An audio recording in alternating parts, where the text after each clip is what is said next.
guys, this is the Tom Castro Shooting Academy Next Level Podcast. My very first guest is Craig McElhaney. This gentleman here is the reason I started coaching USPSA. He is the sole reason that I started coaching USPSA, all because he had the guts to walk up to me and ask me if I would ever give lessons or if I was interested. So let me go ahead and introduce you. You're good. What's that? And the reason why you're good.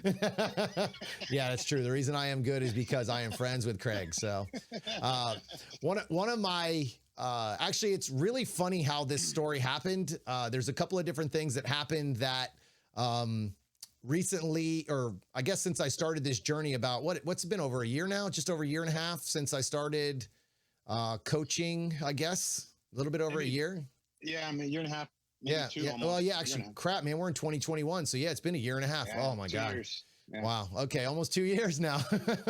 It's almost. I guess COVID kind of screwed it up because I had a lot of plans for, a lot more private, bigger classes and all that kind of stuff. So, all right, so let's get into this, guys. So Craig McElhaney is the very first guy that's ever asked me to coach. And let's get a little bit about you, man. What do you do for a living? Because you have a very interesting story about what you do for a living that I think we'll get into a little bit later. But I kind of want to get to know you a little bit. Let's start off with this. How long have you been shooting USPSA? I've been shooting for the past, before the break, 2019. Since 2019 of January up until now, I've been shooting USPSA. I was shooting before that in 2009. I started for the first time ever, and I shot until 2010. I had a baby, and some life stuff happened, and I took a big fat, like a 10-year break. I had my daughter. I was just taking care of her, and so I took a big break off. So and now I'm back into it. What I think is crazy is that most people who take that much time off never come back. So I think it's pretty awesome that you actually came back and started shooting. And most people, honestly, I got to tell you, man, if I took a 10-year break, I don't know if I'd come back. It's just, that's a long time to be away and then to start back up into the sport. So that's pretty cool, man. That's obviously this sport has a place for you, in your heart, and you want to shoot it. So 10 years is a long time to take a break. So how much has the sport changed in 10 years? Huge. I think the biggest part is, the internet, like YouTube videos, all that. Because back then, I mean, it wasn't like I was ancient, but there wasn't as much information out there. It wasn't as readily available. Instagram didn't exist, so you had to get better. You just had to shoot more and figure stuff out. Some guys had some videos and stuff like that, but it's nowhere near to the level it is now. Not even close. Yeah. Podcasts, smartphones didn't exist. So those things have been the biggest change.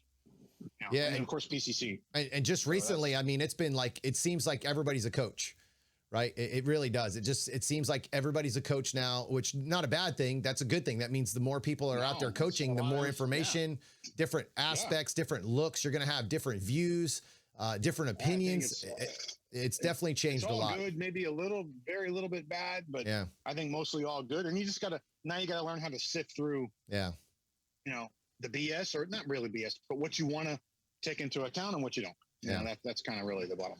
So, I mean, that brings up a good point, because one of the things that I see since I've been doing the coaching part is you really have to pick a style the way you want to shoot. Because I see a lot of different coaching styles, and you have different opinions on what's a control target, what's an attack target, what you can move on, what you can't move on.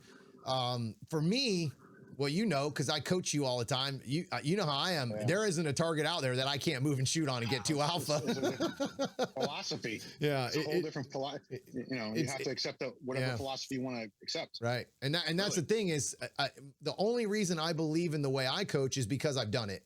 I've trained it. I've coached it. I've trained it so hard. I've seen D-class shooters do things that they said they could never do. I mean, man, you're a great example. When we first met, it was 2019, I think. 2019, Area 6. Area 6. Area 6, 2019. Okay, that was my first. That was my first Area 6 match in PCC. Actually, that was the first match I ever shot in PCC, or Area 6 match in PCC that I shot, and I was shooting against Max Leograndis.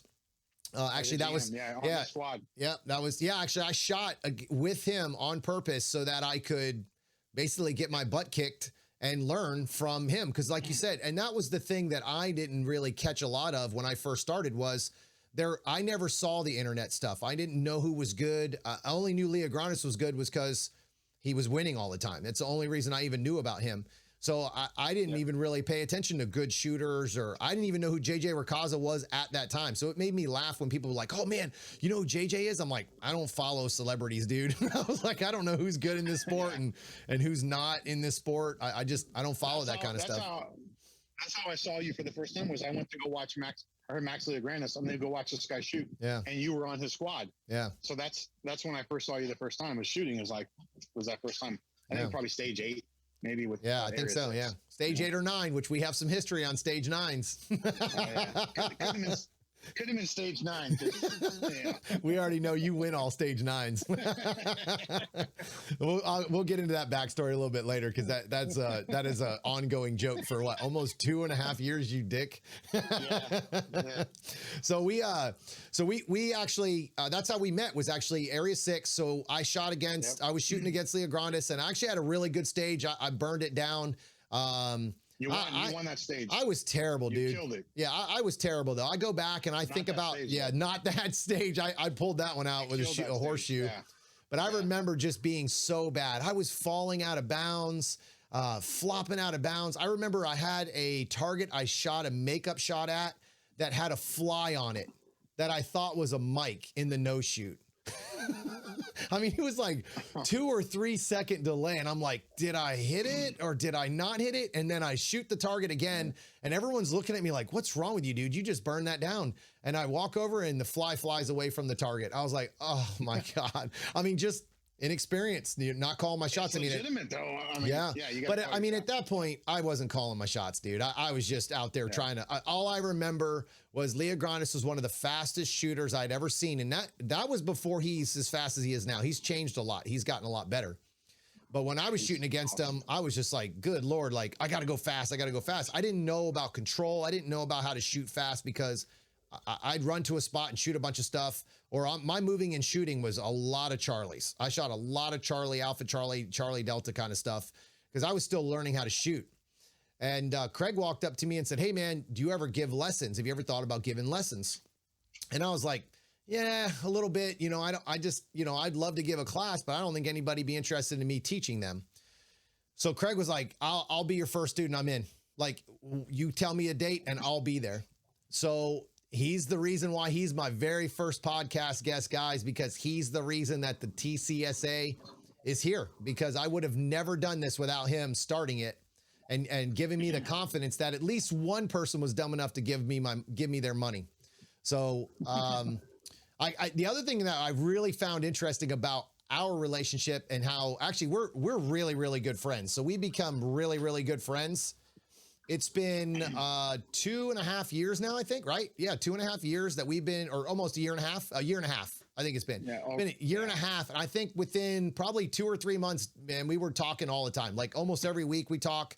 Now we talk almost every day. We're constantly talking about shooting, his job, my job. Oh, my job. Family.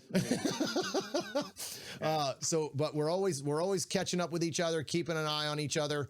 And it's crazy how the very first class, I actually rescheduled it 2 or 3 times because Craig couldn't make the first class. And I was like, dude, he's like, I'm so sorry. I'm like, don't worry about it. I'm not going to that class unless you're there. Yeah. And I didn't know if I was ever going to sell a class out. So I had no idea if I would get people to show up, if people were going to do it. So I was like, well, at least I got one guy who's going to do it. So I was like, I got at least one successful guy or one person to come to my class so I can try to do this. And I ended up selling that class out within a week and a half, dude. I was like, okay, I guess other people might want me to coach them. Pretty awesome class. Yeah, and awesome. My very first class, that was when I learned that I had a system. Like I was building a system on how to get better. I mean, I remember, I think it was you that came up to me and was like, dude, this is way more structured than I thought it would be, right? And the amount of work you put in was tremendous. Yeah, I got to tell you, they've gotten a lot better. That was exhausting because I kind of was just throwing spitballs against the wall. Like, I don't want to say I was faking it until I make it, because I had an idea of what I wanted to teach, but it was legit. Yeah, it was definitely one of those things where I was just like, man, I hope everybody likes this.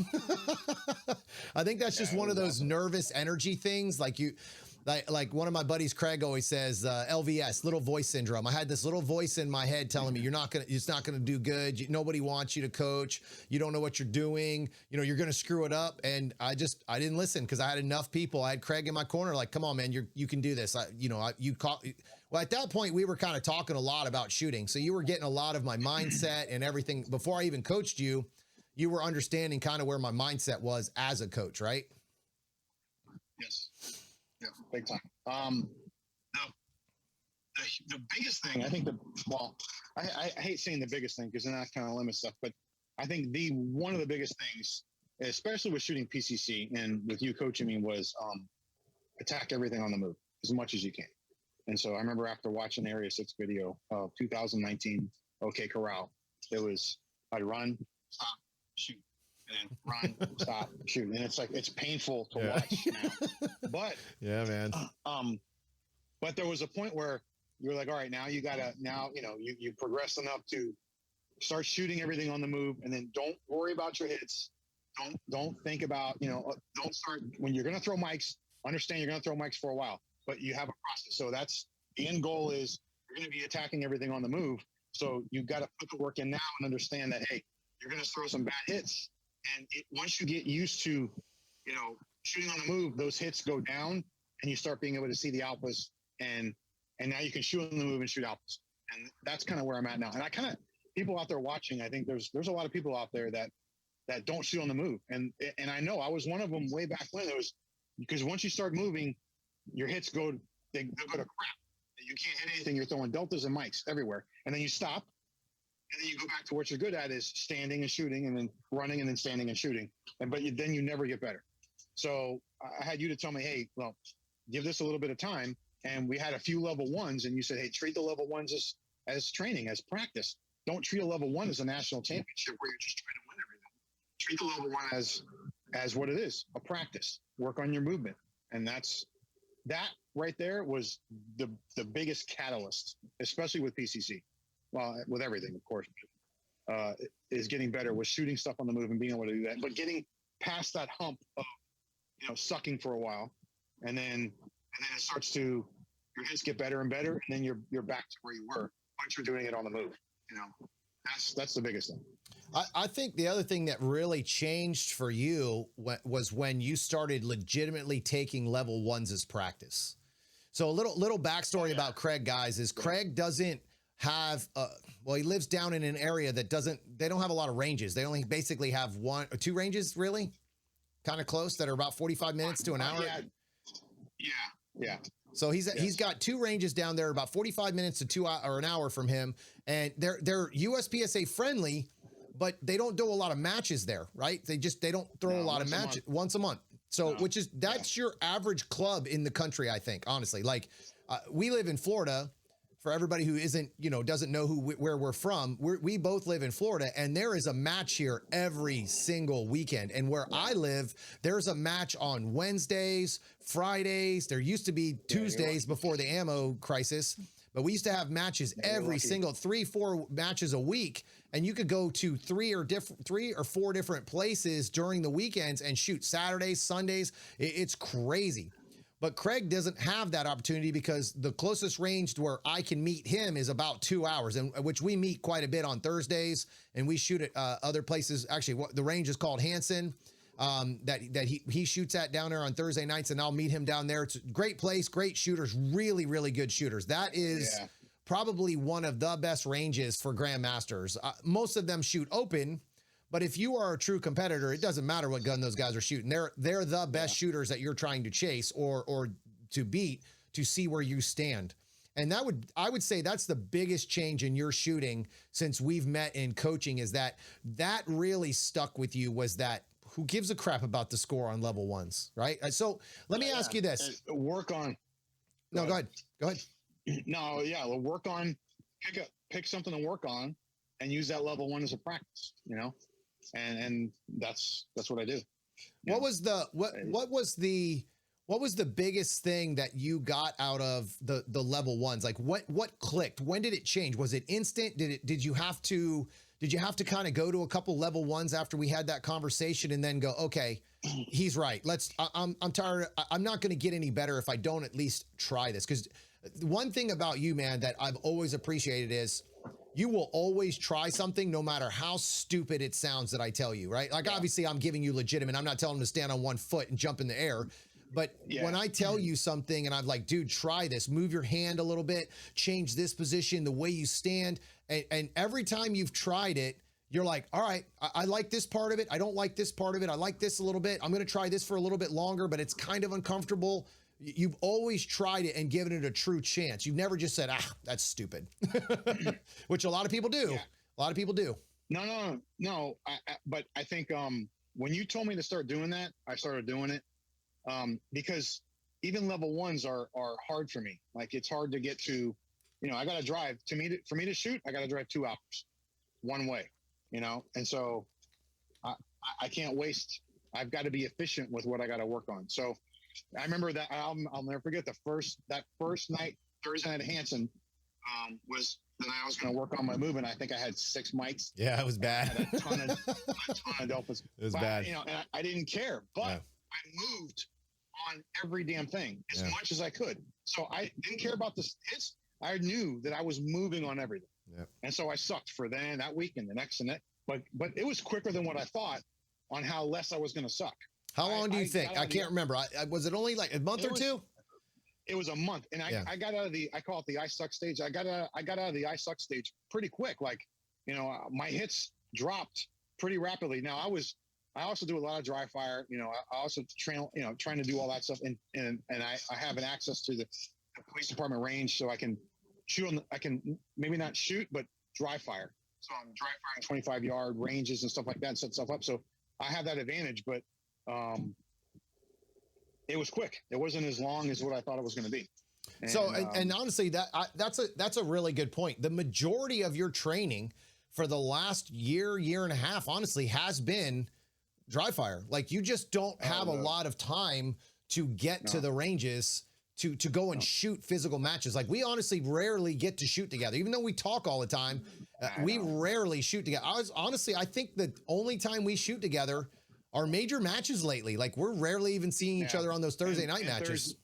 Thursday nights, but major matches. And that's the thing is, like, my dry fire to live fire is probably three quarters. Oh, easily. Easily your dry fire is stupid. Way more. Yeah. So let's talk a little bit about the dry fire. I think so Craig just kind of went through a bump in the road because of his dry fire. So one of the things that Craig was struggling with recently was he was sweeping targets, and how you start sweeping targets is you start dot focused. He was really becoming dot focused on the gun. So we shot a major match, actually Area 6 this year. And, I warned him. I'd seen it coming. I had kind of seen it coming. And again, I shoot with Craig all the time. I coach him all the time. I know his mental status. I know how he is when he shoots. He's a cool character. There's nothing that really gets under his skin. He'll shoot a mic and it's not that big a deal, which that's exactly how I am. So when I see that, I know exactly where he is mentally. So we go into this stage on day 2 and I'm like, look, bro, before we even get there, like, my pep talk. So one thing that's not good with me and Craig is we are such good friends that I am not nice to him when I don't have to be, right? I'm not a sugarcoat guy. You're so mean. Yeah. I'm a mean guy. So I don't sugarcoat anything with my friends. And if people don't understand that, then you don't have a friend like me, because I just don't need to sugarcoat it. Craig knows how I am. I mean, honestly, if people listen to me and Craig talk back and forth as much trash as we talk to each other, they probably think we hate each other. So I tell Craig, we're driving to the range. I don't know how, dude, we're not going to get into the house story. No, perfectly. We're not getting into the house story or any of that, but it was 45 minutes to get 45 minutes to drive to the range when there was hotels 15 minutes away. So it was an awesome house though, dude. I mean, that house on the water was beautiful. We we didn't get to see it because we were at the range all the time, but whatever. So she picked an amazing house. It was an awesome house. Yeah. So we're driving to the range, and I'm like, dude, don't sweep targets today. And I know our first stage. Yeah, he goes, I got this. I'm good. I'm not going to sweep, dude. It's all good. I got it dialed in. Yeah. Dude, I'm laughing so hard because the very first stage comes up and all you see is Machine Gun Kelly. And it's nothing but three mics. I mean, we're talking targets from a handshake away, baby. I mean, it wasn't even far. So he 3 mics and comes off the stage, and I don't pay attention to Craig shooting for a couple of reasons. Well, I was videoing him.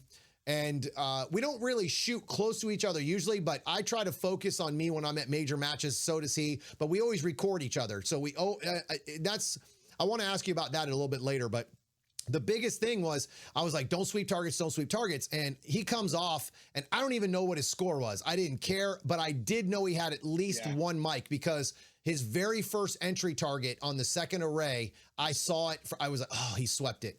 And then I was like, I don't know about that second target.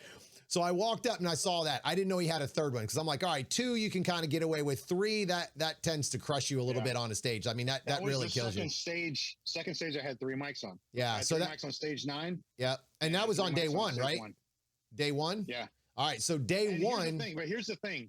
I did not even know that I had shot a mic. That's how crappy my focus was. Yeah.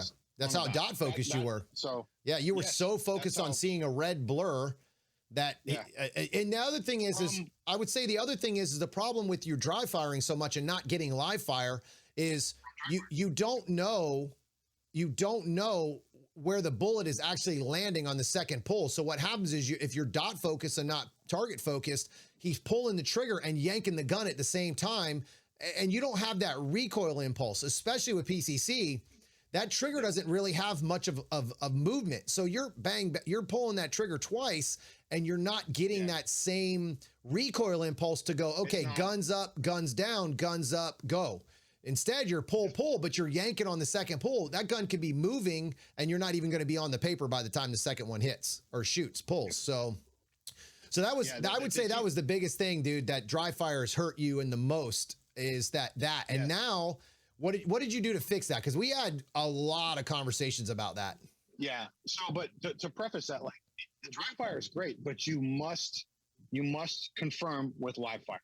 You can't just do a bunch of dry fire. Like I had done a ton of dry fire, and on the move where I'm watching the dot, and a little bit, just back up a little bit without dry fire. You've got to be your own coach. Yes. Like you have to be your own coach, and you've got to be a strict taskmaster of a coach. Otherwise, you have what happened with me. So you got to, you have to, and then you got to reconfirm with live fire at least a little bit. And if you don't, that's what's going to happen is, well, that could have it happened to me. So, but what I did is I started thinking like, okay, where was my dot on stage 1? I don't remember throwing mics because I wasn't even looking at the damn target. I was looking at the dot. So I refocused and changed, and I, not changed, but I went back to a target focus. And, that fixed the problem. So how did I remember us having this conversation. How did you, if I remember correctly, I think my instructions were to get closer to the targets, get close targets, get hoser targets, and start seeing holes in paper again, right? I'm pretty sure that was what I said. Yes. You got to go back to fundamentals of speed, right? So Craig's fundamentals are phenomenal, right? I mean, the guy, he lives with a gun in his hand. He lives with his gun in his hand between the dry fire, USPSA, and you're also a SWAT member, right? Like how long you been a SWAT member? Almost 20 years. 20 years? 2000. I mean, I've been my position, I'm a lieutenant, firefighter, paramedic. I've been on 27 years, on SWAT 20 or 19 years, I think. Yep. Since 2003, end of 2002, beginning of 2003, whatever that is. So almost 19 or 18 years. So how much SWAT training do you actually do? So this is what I mean, guys. He's a fireman paramedic on his everyday life and then gets that call and has to go out there and go do some SWAT stuff and save people and do what he does. So this is what I mean by he always has a rifle. Because the one thing about SWAT, since I've met Craig, because I had zero clue about anything about what those guys did. And since meeting Craig and really kind of talking to him about SWAT a lot, they train a lot. Like that is definitely one of the better trained units in the police department is SWAT, right? Like you guys train a lot. Yes. Every 2 weeks is minimum. Live fire often, and tactics like as much as humanly possible. Tactics is probably the biggest thing that will you bleed away and you lose it quick. So if you're not doing it all the time, so we're constantly doing tactics as much as possible, and we can get in the range as much as humanly possible. On a side note, I mean that's you're probably going to ask me that, right? But what that's what brought me back into USPSA was SWAT, and we got issued long arms, Daniel Defense Mark 18s, and then that's kind of what brought me back into USPSA was a lot of things had to fall into place. I had to have time. My daughter was getting older, and I got remarried, so I had some time, and then PCC was there, and it was just kind of perfect, and that's really why I still shoot PCC and why I'm in do PCC now, and why I just started was because of that, and it just kind of worked out. So that was really the main reason why I started shooting PCC was SWAT. So the PCC has given you an opportunity to shoot more for work. So in other words, you get to now shoot outside of work, but less controlled, right? Like now you get to become a better shooter by being a USPSA shooter, but still get to run around, do a little less tactical, obviously. I don't think anybody realizes how much USPSA has made you as a better shooter, right? Like there's direct application. There's absolutely, and I'm sure Robbie Latham and these guys that teach other SWAT guys and SFU, there's direct job application from USPSA to SWAT. There's absolute direct, and I would say the biggest thing, when I was shooting, I was shooting an AR platform, and for work I run an AR platform, is shooting at the speed of your sight, like being able to shoot. Shooting USPSA teaches you to shoot and accept exactly what you need to see, but not more. And if it's more than what you need to see, you're going to lose time. So it's all about shaving time. So it's about exactly what you need to see and no more, and then transition to the next target. So it's taught me to shoot at the speed of my sight, and it's increased my skill set huge, and it's increased my speed like tremendously. And that's exactly what I wanted to get out of. That's 100% what brought me in, and what's keeping me in there now is totally different. But what brought me in is that, is getting far superior than what I wanted to be with SWAT and with shooting the PCC. So that's kind of what. With the SWAT members, have you ever talked to those guys about bringing any of those guys out, or do you what is it that keeps those guys from coming out and becoming USPSA members? I don't know. I mean, I know that there's a lot of law enforcement guys that shoot USPS. There's a lot of guys. I think time. I mean, I would say time, not knowing what to expect. So there's an unknown factor there. And there's a big hump. I mean, if you've never shot the sport before, you don't know what to expect. You don't know if these guys are a bunch of boneheads, or there's a lot of questions. And I've answered a lot of those questions with some of the SWAT guys. I think some of the guys are intrigued. I don't know, fear of maybe just not thinking that you're maybe not being good, but I don't know. I'm not sure. I think there may be a bunch of different reasons. It always amazes. Categorize it into one. Yeah, it always amazes me when I see guys that basically shoot guns for a living, man. I mean, you have to protect yourself. You have to protect other people. And when you have an opportunity to become a better marksman and shooter, why? Why not? I mean, even if you suck, that's the reason you should be going. Like, I don't know. I think differently than a lot of people. I'm a big training guy. I love to train. I love coaching. I love being on the range and doing these things. And I don't know. I always find it interesting when law enforcement and guys like that don't try to find another level, of shooting. And obviously life, kids, the stress of their job. Yeah. I'm not a police officer, man. I can't imagine what those guys are going through right now. Yeah. Fireman, so Craig's a fireman. I think we talked about that a little bit earlier.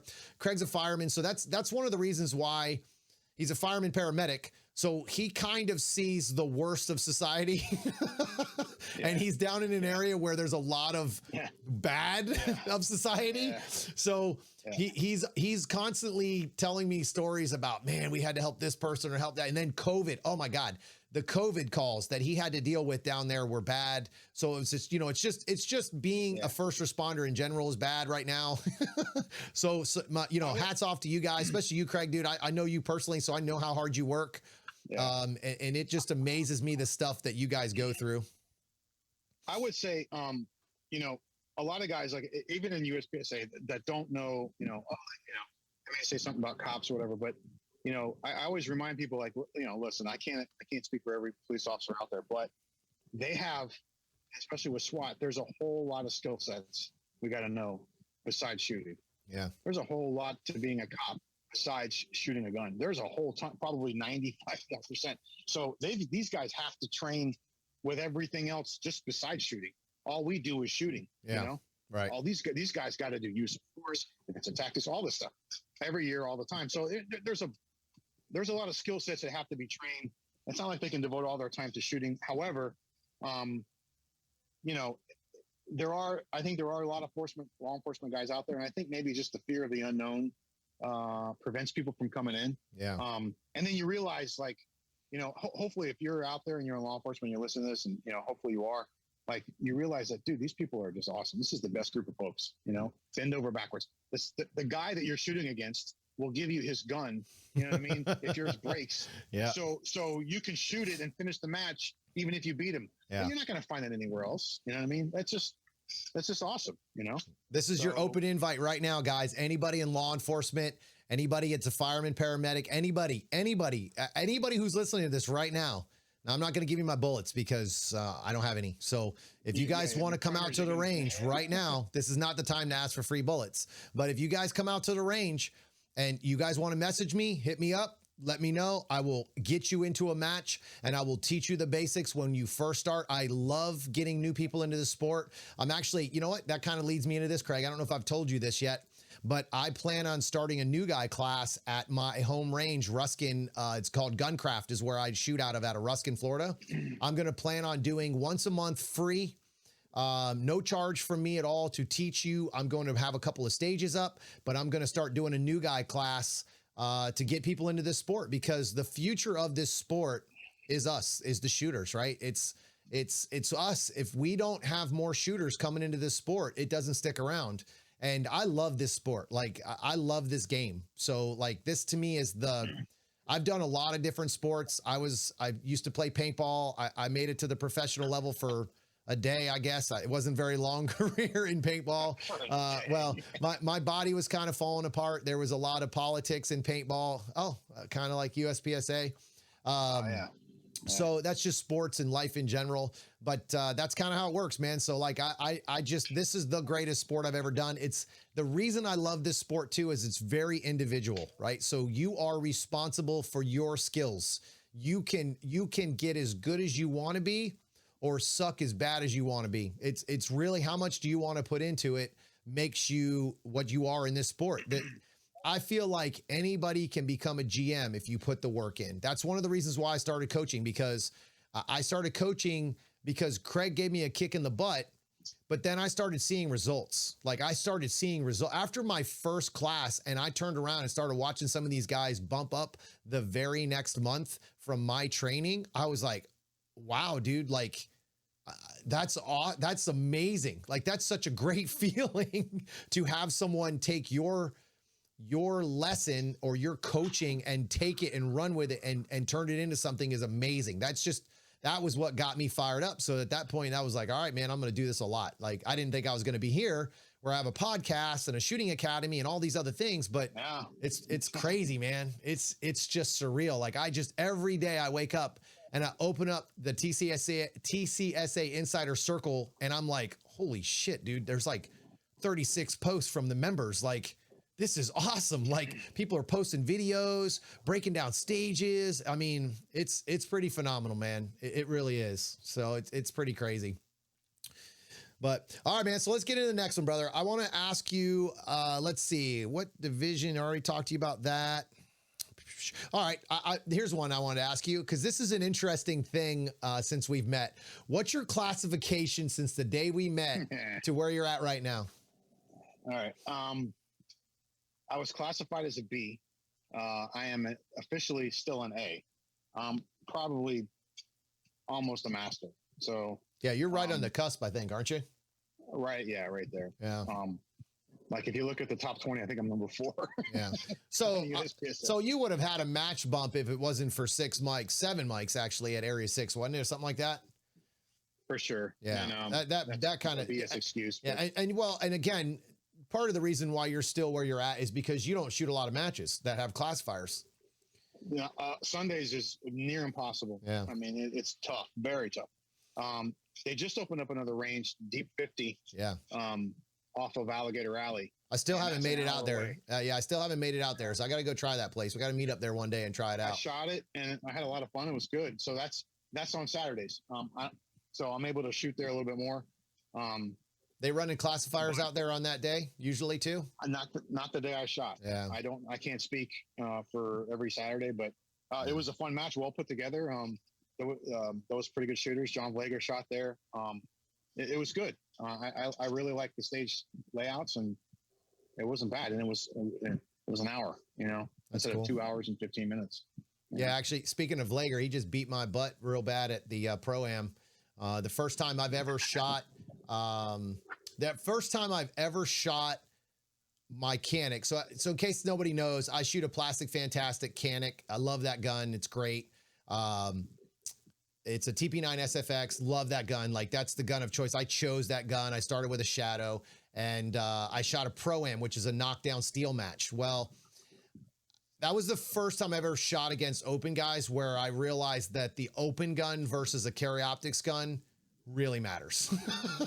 Like the amount of recoil that I have to wait for, which isn't a lot because but it doesn't matter. The dot's off the right. Yeah. When the dot comes off the piece of steel and again, I'm a target focused guy, but when that dot comes off the steel, you are supposed to wait for it to come back down. But when you are trying to outrun somebody else's a gun that doesn't go out of, doesn't move at all, you might miss a little bit, just a little bit. I don't know, just a little bit. But yeah, man, he's a damn good shooter. I shot with him.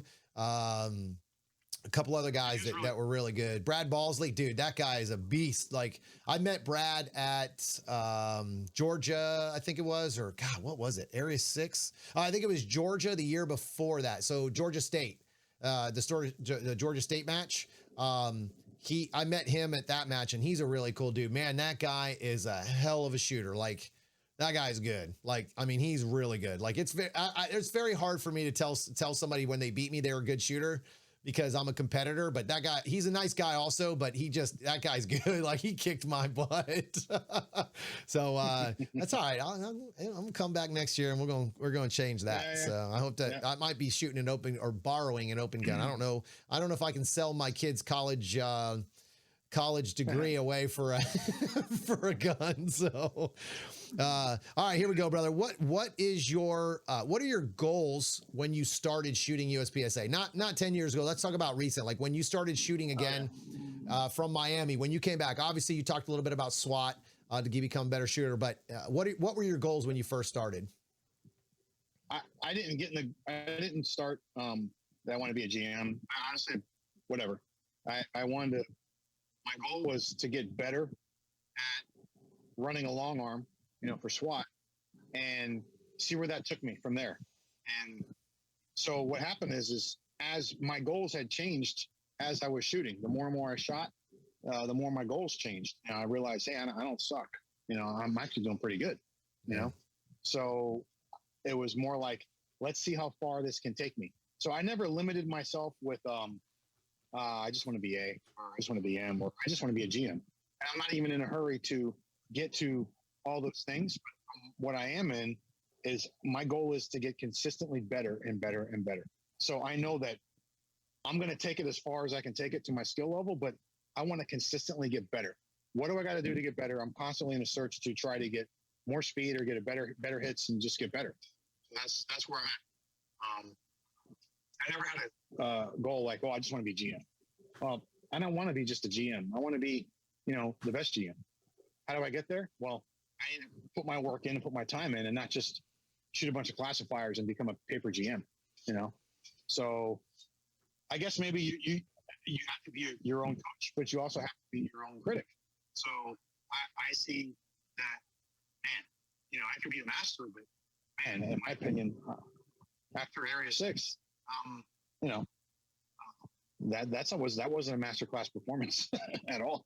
You know what I mean? So, so my goal now is to become the best I can possibly be. I'm not going to put a letter grade on that, but I'm going to consistently get better. And as things happen, they happen. That's where my goals are. So that's interesting because I kind of get some flack for that in this sport because I am not a advocate for sandbagging. I'll be honest, it pisses me off when people sandbag because if you are a master or grandmaster area, you shouldn't be sandbagging, right? Like it drives me crazy because you're taking away legitimate trophies from the shooters, the plaques exactly. You're taking away the opportunity for shooters to actually see where they're at successfully, right? Now, on the backside of that, I like sandbaggers because it forced me to get better faster. Like, so if somebody was sandbagging, I'm like, nah, I'm better than that guy. I'm gonna beat his ass. That was just me. I was that guy. I wanted to go be better than the guy that was in the division that shouldn't be in the division. So the biggest thing for me though, and this is what I get flack for is I tell my students, don't rush to be something that you're not. So don't rush up to be a grandmaster. Don't rush up there to be an A or a B. If you haven't won a local match or a level 2 as a class or a B class or a C class, why are you rushing up to B? Why are you rushing up to A? You have to win some stuff, not just to win, but you have to learn how to win. Winning doesn't come by luck. There's a reason why 5% of the shooters win all the matches. It's because those 5% know how to win. There's a lot to winning that has zero to do with actually pulling the trigger. There's so much mental stuff in this game that it's so important to be mentally strong. So, and let me touch on this just a little bit. The reason why Craig is so mentally strong is because he's a fireman paramedic. He's a SWAT member. There's things that he sees on a daily basis that we're all like, oh my God, I'd freak out, right? Like this guy sees it every day and just goes and does the work. I mean, this is the stuff where the mental strength and the ironing of your brain, really turning that into a piece of iron is where you start to win matches. So you cannot do that if you're getting your head kicked in at every single match. It's very frustrating. It's very demoralizing. That's why it's so important to go in there and work your way up the ranks. Guys, my experience as a shooter, within my first 6 months, I switched from production to PCC.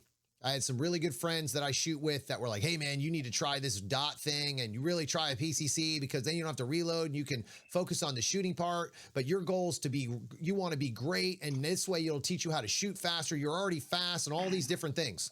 It's like, all right, I'll try it. Well, I tried it. The first match, I shot it 12 times.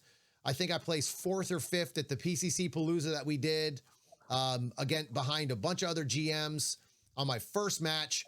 And then that year I won my very first and only national title as a C-class PCC guy. Yeah, national champ. So again, and I laugh and joke about that because of where I'm at, but I had a mentor, Mike Howe, taught me one thing. He called me before that match started. He said to me, he goes, dude, it doesn't matter if you're a C, a D class, a B class, it doesn't matter. When you win this match, you're a national champion. And nobody can take that from you no matter what. And the first thing he said when I first met him was like, dude, be the best C class you can be. Be the best B class. It doesn't matter. Don't worry about being that GM. be the best B class or C class shooter that you can be. And on that day, I was. I mean, I was very good at PCC when I first started. So within that 6 months after winning the national championship, now, I mean, if I just take that C off, then it sounds like I was really good. Hey, it's still a big deal. I know it's an accomplishment, man. But, you know, to me now where I'm sitting, I look back, I'm like, God, I really sucked, right? Like I wasn't good. So I go back, I won the match. Or I won the match. Yeah. I won C class and I go in and I'm like, all right, man, this is it. I'm going to be the best. I'm going to be the best shooter ever. Like this is my goal. This is my mindset. This is what I'm going to attack this sport. This is my life. At this point, I'm going to put all the work in that I need to put in. And my goal from that point on was to be a grandmaster within a year. So I worked and every week I was there. I was shooting 1,000 rounds a week and practice and building stages and practicing and running stages, just wasting ammo. Well, I don't want to say wasting, but I didn't have a coach. I taught myself because I got to a point when I was shooting at the range where I was the best shooter at the range. And I wasn't the best shooter, right? I just was the best at who I was. Right. I was just the best at my local club at that point. So I just kept working. And finally I was like, you know what? That's it. These level ones don't mean a damn thing to me anymore. I'm going to start treating all of these level one matches because I would shoot 2 days a week, 3 days a week. I would shoot Tuesdays, Fridays, and Sundays every week. Tuesdays, Fridays, and Sundays. I had to I think I blew my arm out one year. I actually ripped my bicep and I still shot within 3 weeks after that with an arm brace. I was obsessed. I still kind of am. I mean, it's my life, but I was still out there shooting production. And then finally I was like, oh, I can hold the PCC. I actually had to go back to pistol because I couldn't hold the PCC up anymore. It was too heavy on that arm. It was just, I couldn't do it. And then I finally had surgery and all that stuff. Man, that was hard to quit shooting for that however long. So go in, within that year, I missed it by a single weekend. So I shot the very last weekend. It was the last match of the month. I shoot the match and I'm on the classifier and I'm like, all right, I gotta burn this down. Like I have to try hard. Yeah. Just go. I'm gonna make it. I've only need one more. I think I had 300 or 400%. GM, right? What's that? GM. Yeah, to make GM, right? Yeah, to make GM, right. I remember if you look at your scores on practice score, there's 1 year you're a C, and then the very next year it's freaking GM. Yeah, dude, I worked hard, man. I don't even think, honestly, I don't think I ever made it to master. I can't remember. I think I had to have made it to master because I think that's how the percentages work. But I think I made it to master and I was there for like 2 weeks, right? I mean, because to shoot a classifier every weekend, that's at least a month. To shoot to get 4 classifiers to wipe out all the bad ones, So finally, I finally relaxed and I was like, all right, I'm just gonna, or let me rephrase that. I didn't relax. I went out there and I was like, I'm just gonna burn this down. I can do this. This is the last chance. And I put all this self-inflicted pressure on myself. And I go up and I shoot this thing. Oh my God, I can't even remember the classifier, dude. I should have saved that video because it was so bad. Like it was, I think I had a reload. I dropped the reload. I had to reload again. It was bad. And at that point I was like, well, I lost it. I lost it. And I'm not one of those grandbagger guys. I don't keep reshooting classifiers. I don't do that. So I just left it at that. I was like, all right, it wasn't meant to be. The very next weekend when I didn't give a shit, 100%. Burned it down. 100%. Yeah. And then the next 6 classifiers, dude, after that, 100. And I became 100% GM and PCC. And I was just like, what the hell, man? Like, this is the trick to not care. And once I stopped caring, that changed my mindset about everything. Like, and it all started from practice. I started practicing to become the best shooter and not the best local shooter. There's a big difference there, right? So I would go to these matches and I would shoot these local matches and try to win every time. And if anybody got close to me, I was like, God, I'm really sucking, it didn't matter. So finally, well, actually, Craig, I will ask you this. How much do you see around you? Again, you don't get to shoot a lot down there locally, But when you go to matches, how many times have we seen guys get like, they're not working on anything. They want to win the local match. They don't ever care about actually getting better, right? They're obliterating their local match. But that's what I was going to say is, man, these guys are worried about, winning a local, and then you get waxed at majors. You're not learning, like, man, practice what you're not good at a local. Who cares? Okay, treat maybe a few as trying to win them, but other than that, you should be working on your skill sets, because a lot of guys, they're if you're always winning, you're not you have a tendency to get lax. Yep. And especially a local, and then next thing you know, you go to a major and you get shown up because you're like, holy crap, there's other people that are way better. Yeah. Well, because you only been beating the crappy shooters, Yeah. So I think that was one of the things that changed for me as well, is I would start searching out the best shooters, right? Like I would start searching. I would always want to be on the best squad, the best shooting squad, the best shooters on the squad. I always looking for the grandmaster. And I would actually, the reason I wanted to be on that squad wasn't to meet them or talk to them. I didn't even care if we even spoke. I needed to watch them.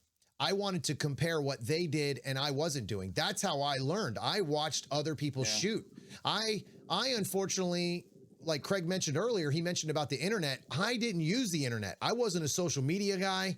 I didn't start doing Facebook or Instagram or any of this until I started shooting and making a shooting academy. So I didn't know anybody. All I had was my local guys to watch. So it got to a certain point where I was watching A-class shooters and looking up to them, and those guys were on my hit list to beat. And I look back at them and I'm just like, I kind of set my bar a little low. But that's because they never got better. Not because I didn't get better. It's they never got better. They stayed where they were. They're still a great A shooter, but they're still that same shooter. And that's what I've noticed the most in coaching is if you start looking around, the majority of the people that you shoot with are going to stay there because they're not putting the work in, right? And and the only way to put the work in at local matches, because most people, well, let's just say all of us, because I am the same way, are limited on time, practice ammo, finances to go to those matches. I mean, it's expensive as hell to go to a lot of matches, especially big matches now. For whatever reason, it's gotten way more expensive to shoot matches. It used to be $150 for a levels 2, 12 stages. Now it's $200 plus bucks. It's crazy. Now, obviously nationals is a little bit different. I don't really complain too much about nationals. It's the biggest match of the year. It's $285, but it's 22 stages and it's for a national championship. Like you're supposed to be a little more expensive. It's supposed to be a bigger match. It's supposed to be, it's the championship. I don't know why nationals in USPSA is not treated that way. Like, and I don't mean by USPSA, I mean by shooters. Like when I was a paintball player, we had a thing called World Cup. You went to that match if you had any kind of sense of competition, or that's where you learned what you were. Nationals is where you learn what you are as a shooter. That's your bar. Yes. So why is it that 90% of the people we shoot with have never gone to a nationals? And here's the worst part. Nationals for us for the last 3 years has been in Florida. 3 hours away. How do you not go to that match? It's mind-blowing to me that you wouldn't go to that match if it was in your backyard, right? I guess maybe funds would be one. Listen, I got to tell you, as a competitor, though, now again, I would skip every other match for the year and only go to national, and I would do that this day, if that's all I could afford. Nationals would be the match I go to. So, all right, you've gone to every nationals with me in the last 2 years. Right? We've been to every, yes. Actually, no, you didn't go to Utah. So the only one I shot was PCC. But you didn't get the chance to go to Utah. So the PCC Nationals was the one we met. It was the one when we were actually friends. That's right. The year before that, we didn't even know each other. So at that match, the one that we did the one I did in Utah, I went to Utah. I just got done doing the one here. I did the one in Florida after that. And now I'm going to the one that's going to be in Alabama this year. In your national experience, so just that nationals, your one nationals, how much did you learn from that match? I learned a lot. And you won that match. So here, let me preface this. So Craig won a national championship at his first nationals.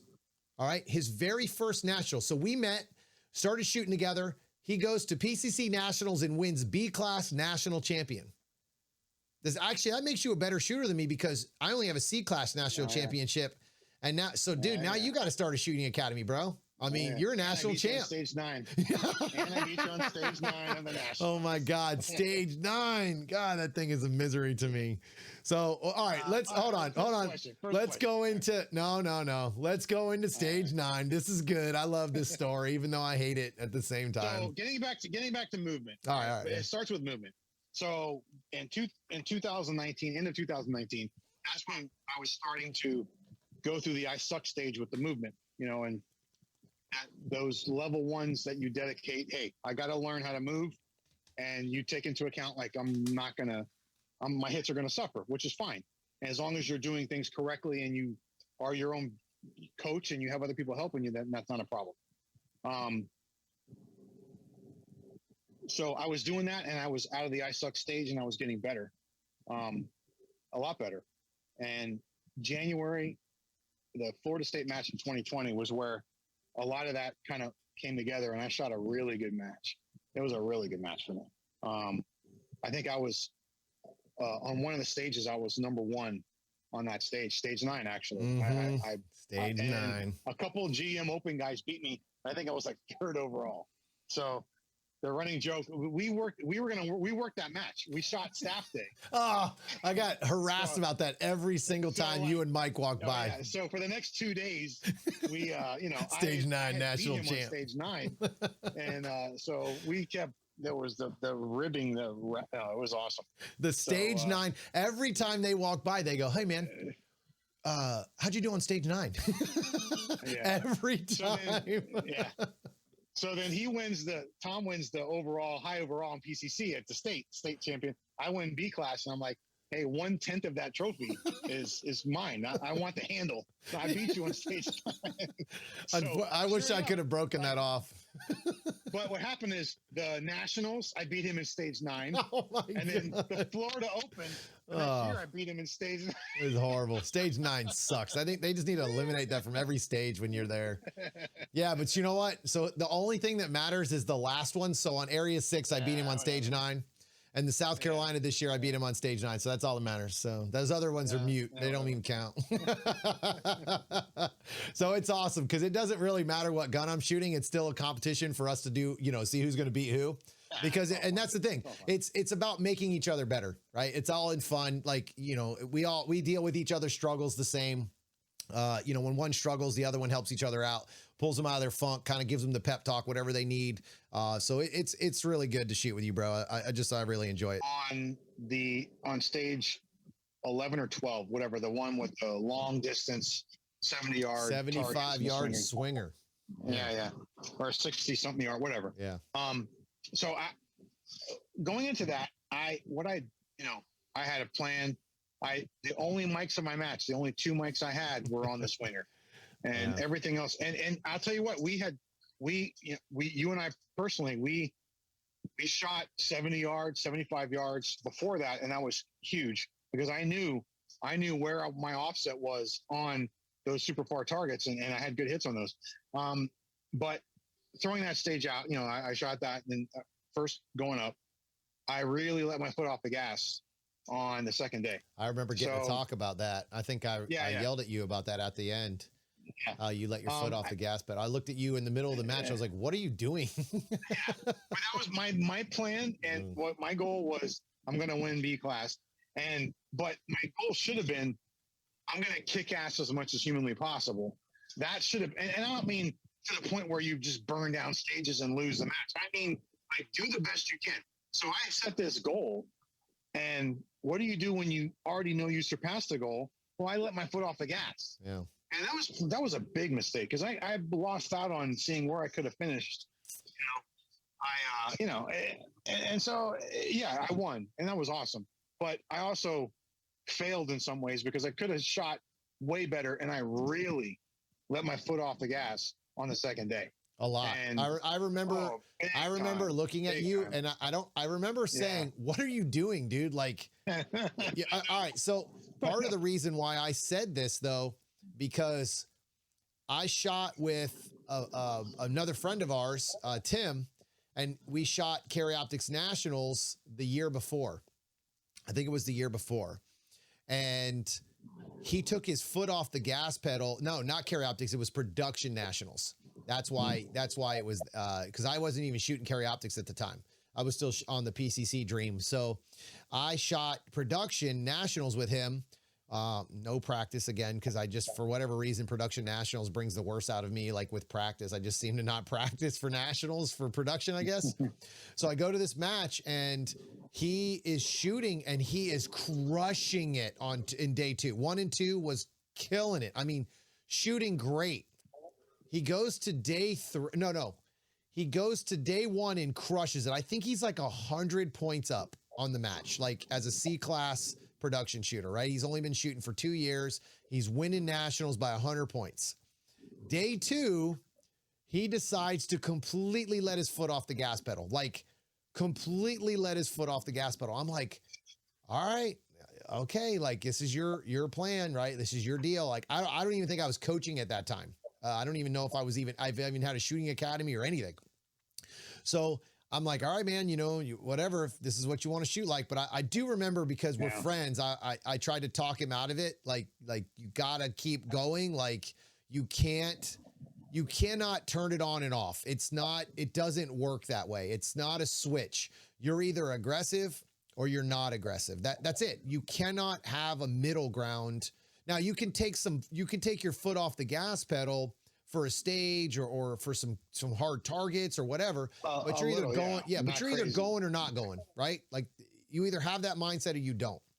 So he goes in and ends up losing nationals by like 20 points.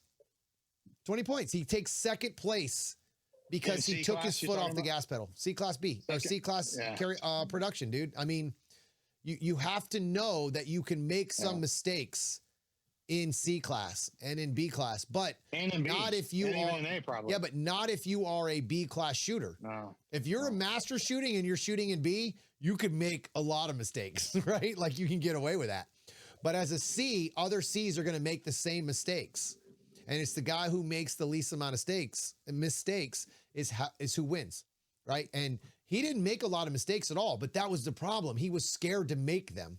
And that's where the problem came, is because he slowed down so much, that ended up becoming the ultimate mistake, right? Like he just shot safe. He was going for no mics, no mistakes. Well, when you shoot with results already predetermined in your mind, you've already lost. Big mistake. And not being stupid, but like, I kind of knew like I'm going to win B. Okay. But man, I lost on an opportunity to, see where I could finish. I think I finished 31st at nationals. How much better could I have been? I don't know, but that'll change. It has changed now. It has. So that mindset's totally changed now. So how do you look at big matches now after shooting nationals? Do you treat big matches? Are they all the same to you? Do you have like different levels of big matches? I mean, how do you feel about big matches now? So my job is stress. Yeah. Good God. So like, this is nothing. Yeah. I mean, this is crap compared to, so like, I treat them all the same. Like I'm like, I'm not flippant, but, I treat all these matches, level 2s and up, the same way. It's a big match, but I'm like, oh my God, it's a big match. Oh my God. No, I just approach it the same methodical way, and that'll take care of what needs to be taken care of. If you have a good mindset, if your mental game is on, if your, fundamentals are there, everything's going to work out to where it should be. So that's kind of how I do.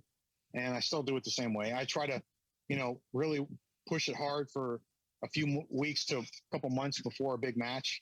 And, and I maintain consistency all throughout. That's kind of my mindset and stuff. So, that works for me. Other people, it may be totally different. Maybe some people are just the crammers, and they cram the last week. They take off work and they just cram, 6 days of straight shooting. that's just not me, so Yeah, trust me, that everybody's doesn't work. 6 days of shooting and not practicing and not touching your firearm. And you want to know how I know that? Because production nationals, I ran the same stage twice on the clock one time. Yeah.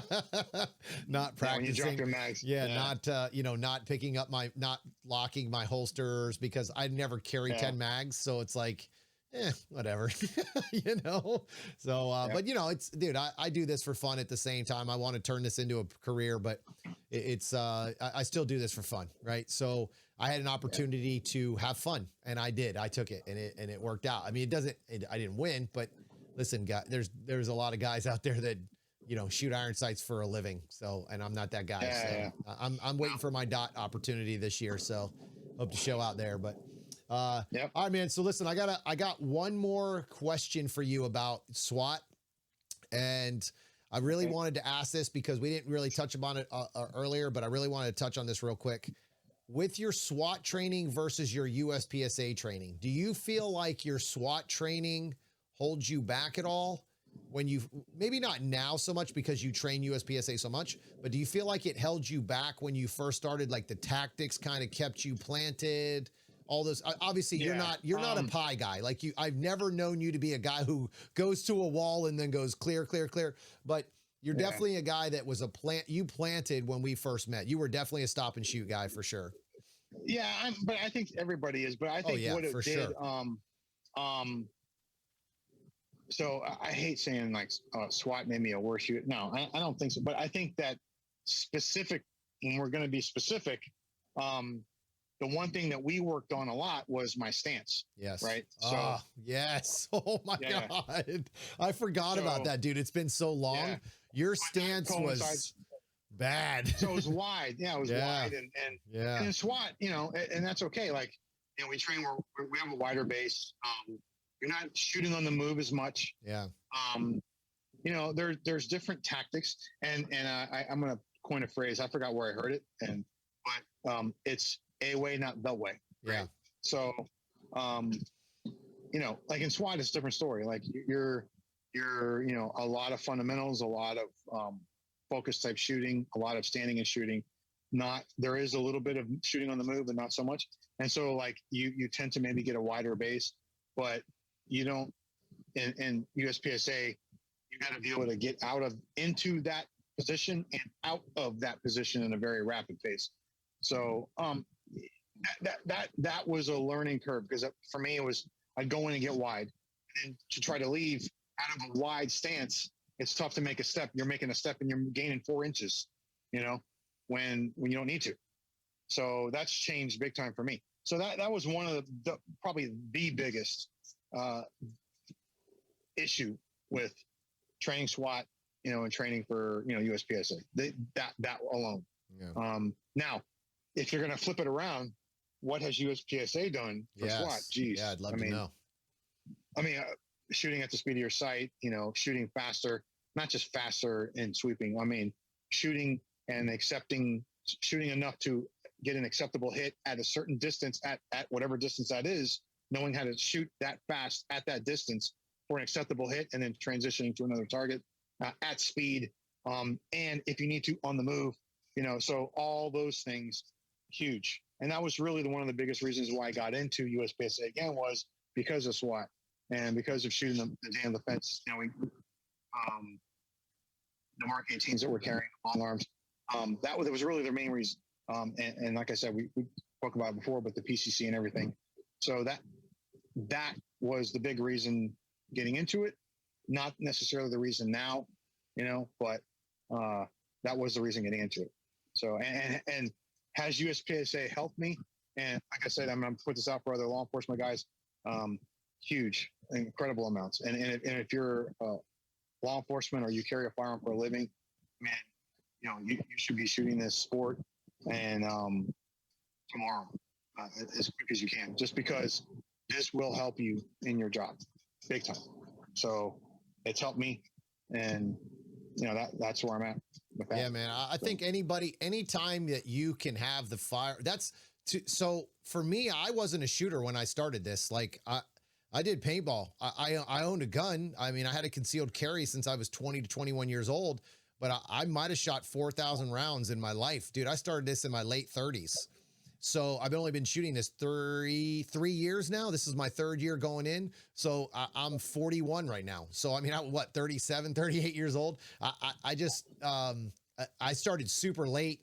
I didn't have fundamentals. I taught myself solid fundamentals. And the biggest thing that I've learned now is having the gun in your hand, having that firearm in your hand. Doesn't matter what it is. It could be a revolver. It could be anything, especially for the law enforcement guys. The more you have the gun in your hand, the more comfortable you are with it, period. Reloads. I have a couple of students that are in my insider circle, and those guys are law enforcement, and I've seen them shoot, and I'm like, you are not law enforcement. You are USPSA shooter. Like, their reloads are disgusting compared to most average shooters because they have their guns in their hands on an average, right? A lot more. So, and they're training and they're inside that group that I have, that, my paid group, and they're crushing it. And to me, it's one of the, again, and back to that subject again, it's just, if that's what you do for a living and your gun could save your life or someone else's life, why not be the most proficient that you can be?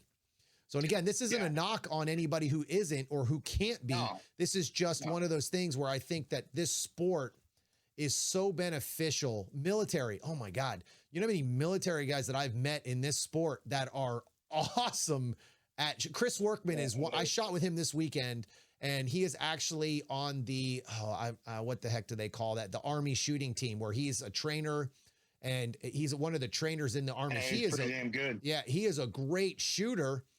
And we had a conversation the other day. He actually ended up watching one of my videos that I created for Area 6. I did a breakdown on Area 6. And we probably talked for 2 to 2.5 days, text message back and forth about that video and specific things that I did, he didn't do, things that I saw that he didn't see. And it was awesome because I'm talking to another great shooter about how I saw it different. And it wasn't anything that no one else could see. It's just the way I see it. And it was such a great conversation because we were bouncing ideas back and forth. And why would you do it this way? And it was all those different things. And I'm just like, this guy's in the military. They don't talk about this stuff. And they don't. Yeah. It's not. No, it's very different because it's about saving lives or taking lives. I believe, again, this is my opinion, saving lives or taking lives in the military, first responders, those kind of things. So you're in a different attitude, right? Like for us, we're shooting paper, man. Like nobody's shooting back at me. So I have a different, I don't get shot back at. So I don't have to go duck behind stuff. But again, where I look at it as a benefit isn't so much score. Who gives a crap what your score is if you're there to get better with your firearm?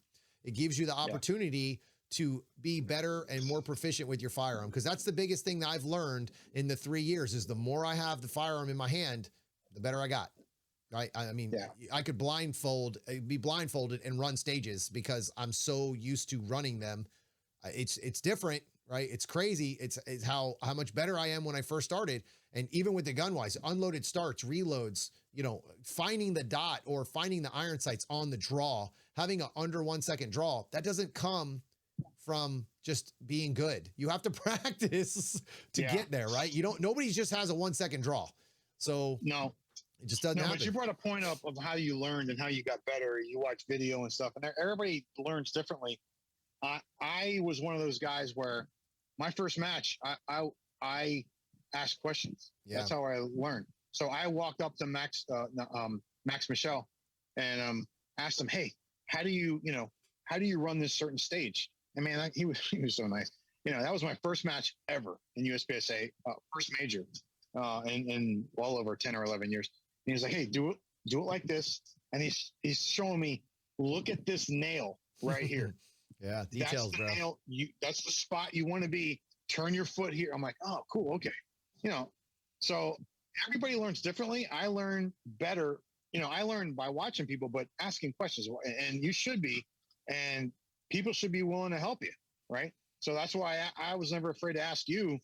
One of the reasons why I went up to you in the first place was, I saw you laughing and jerking around and screwing off and having fun. I'm like, that's how I am, And so and then when it came time to shoot, you were serious. And then after you were done, we were laughing and screwing around first. So I'm like, well, that fits my personality. That was one of the main reasons why I went up to you. You know, obviously you had to be good, but that alone, you know. So that was something that I've never lost in shooting. I've been as good as I've gotten, and the better I get, and trying to be the best and beat the best guys in the world. Max, he's obviously the best because he hasn't lost a carry optics match yet. That I don't want to lose the fun.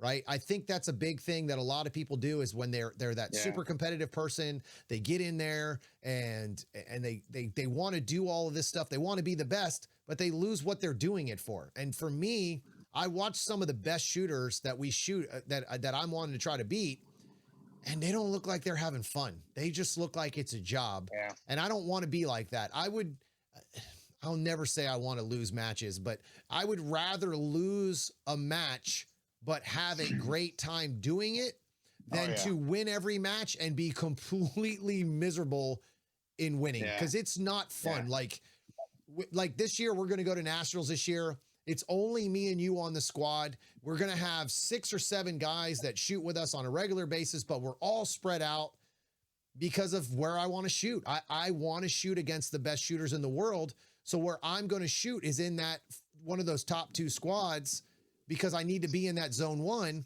So I don't get to shoot with all my friends. I don't get, and that's the choice I'm having to make now is, do I shoot with the better shooters? Do I lose some of the fun of shooting with other people? But I'm going for the win, right? I'm going for that championship.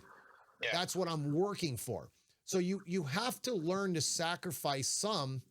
But I never have lost my footing with my friends and the people that I like to shoot with. I'll never lose that. I will always shoot with people that I enjoy shooting with, because have you ever shot on a squad with people that are just miserable? You don't even want to be there. Yeah. It sucks. Like, no, you can do both. Yes. As long as you know when, you know when to back away, go through your mental game, play that out, and then shoot your map, shoot your stage, and then screw around, have fun with the guys that have already shot, not bug the guys that are about to shoot. Right. So you can do both. I mean, you and not take away from any of your mental game whatsoever. Yeah. I'm not saying to have fun to the point where it's detrimental to your shooting. You can do both, you know, and you gotta have a happy medium. So they go in there all serious all the damn time, you know. Yeah, it just doesn't. It doesn't even sound fun. Like even us just talking about it right now sounds freaking miserable. It sounds miserable to shoot with people that don't want to. And I've actually had people come up to me as I was on my way up, and I'm working my way up. And again, I'm a nobody. I haven't won anything, so you know, whatever. But as I'm working my way up and I've become a little bit more known, I've had people come up to me and go, "Man, you are like totally different than we thought." I'm like, why? Yeah. Like, what did you think? Well, you know, you're a pretty good shooter, and you know, you like to laugh and joke around. I was like, oh my God, you wait till you really get to know me, man. This is all we do. We rip on each other all the time. This is like, we love to have fun. Hey, like that's what we do. You're good. You're really good, except for stage 1, area 6. Oh God. Last year. Yes. Yeah. Yeah, you cheating son. So hey, all right, you shot your best. Oh my God, I shot mine. Oh my God. All right, so we'll get into that story real quick. This will be the first time I've ever shared this publicly, right? Yeah. All right. Publicly, So Craig, it's already been. It's already been. It's been an hour, so it counts. So Craig, we're shooting on Area 6 last year. It's in Florida at Manny. It's Volusia, Gorka, and Manny own that. It's or actually Gorka owns it, but it was an Area 6 match and thrown by Extreme GM, and it was what is that? A Volusia Gun and Hunt Club. So great range. That place is probably the cream of the crop now that Shannon's left. What is that place? Frostproof. Universal shooting. So that's how much we all remember it now that Shannon left. So,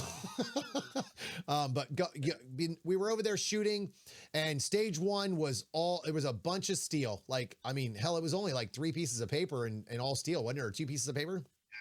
So it was a steel, and I'm shooting PCC, and I'm going to move and shoot on everything. I mean, everything, right? I have it planned. It's kind of a memory stage, but I'm going to go and be aggressive. So I'm shooting the stage and I'm knocking stuff down, but I'm just not shooting it very smoothly. Like I'm just not myself at that point. So I'm shooting really well the whole match, but that stage, I just had like a little hitch. I had to slow down. My footwork wasn't the way it was supposed to be. So I shoot the whole stage and I'm like, all right, it wasn't terrible, but I was a little mad because I had to slow down just a little bit. I never even stopped, but I had to slow down. So Craig shoots it. So Craig shoots it and he stops at every position because it was a lot of steel. Craig was not the mover and shooter that he is now at all. I mean, man, like, dude, that was a year ago. Like, what a different shooter you are, right? So actually, I think at that point you were just starting to practice moving and shooting. And you said, we talked about it. He's like, do you think I should do some moving and shooting? I said, I wouldn't. You have zero practice doing it. Like if it's a close target, you'll be fine. But you haven't perfected it enough that steel, especially on steel. Right. And an area 6 match. We're not talking about a local match. We're talking area of 6 match, right? Like an area match. Yeah. So he shoots it. And actually, Craig shot it first. This is how it actually happened. Craig shot it first, and I watched him shoot. I'm videoing, and he stops at every spot. And I'm like, all right, cool. Craig's, doing his thing. But I was super fast. Oh, liar. So then, okay. So if you stop, you're not super fast, just so you know. Let's just clarify that. Everybody out there listening. That's how it worked. That's just how it worked. Yeah. So I shoot it, and I have a few hitches, but I finish the stage, and I know I'm faster than Craig anyway, normally. So I walk off the stage, and the first thing out of Craig's mouth, because I'm like mad at myself. I'm pissed because I didn't shoot it as clean as I wanted to. Craig walks over and goes, "Oh man, good job, man. But I beat your time." I'm like. I look at him like, you're a dick, man. Like I just got done cussing myself out because I shot it so bad. I'm like, oh, no, you didn't. There's no way. He goes, no, I did. Go look. So Craig has the video of it and finds out that the RO didn't get his last shot by like what? Now that was like a few days later. Yeah, a few days later. Right. Yeah. Oh no, he knew from the beginning. Let's not lie. No, I'm just kidding. No. So it was a couple days later. And actually, I know it hurt you to actually tell me. Because you were like, yeah, I got him. And then you were like, all right, he's my friend. right after you got through shooting, I was like, hey, man, you did your best, dude. You shot your best. I shot mine. And you just weren't on, man. Again, breaking balls, right? Like breaking balls, having a great time. Like I'm mad at myself. Yeah. Like the smoke's coming out of my ears. I'm like, screw you, Craig. Screw you. So so we finished that stage. I ended up winning that match high overall. Actually, I shot that match really well. I ended up taking third overall in that match. I don't know, was that guy any good? Christian Seiler, that guy, I don't know if he's any good, but Christian Seiler won Area 6. Another guy, Speedy, both open guys, and then I was third. So I ended up missing second by like 10 or 15 points. I was really close to second overall in that match, but yeah, man, that was such a great match. Like other than the rain that we had to deal with on the last 2 stages, that was a great match. They actually do a really great job there. So, but all right, brother, I think we're going to call it a night. And I appreciate you joining me, man. And I had a great talk. And thank you so much you're the reason I started this, brother. This is the reason I started coaching. And I'm glad to ride in this journey with you, brother. So it was great having you on. Yeah, man. Me too, bro. See you. All right, guys, thank you so much for joining the Tom Castro Shooting Academy Next Level podcast. I hope you guys enjoyed the content that we came out with today. If you have any questions and you're looking for certain topics that you guys want me to touch on, hit me up with my email. It's tcsacoaching@gmail.com. That's tcsacoaching@gmail.com.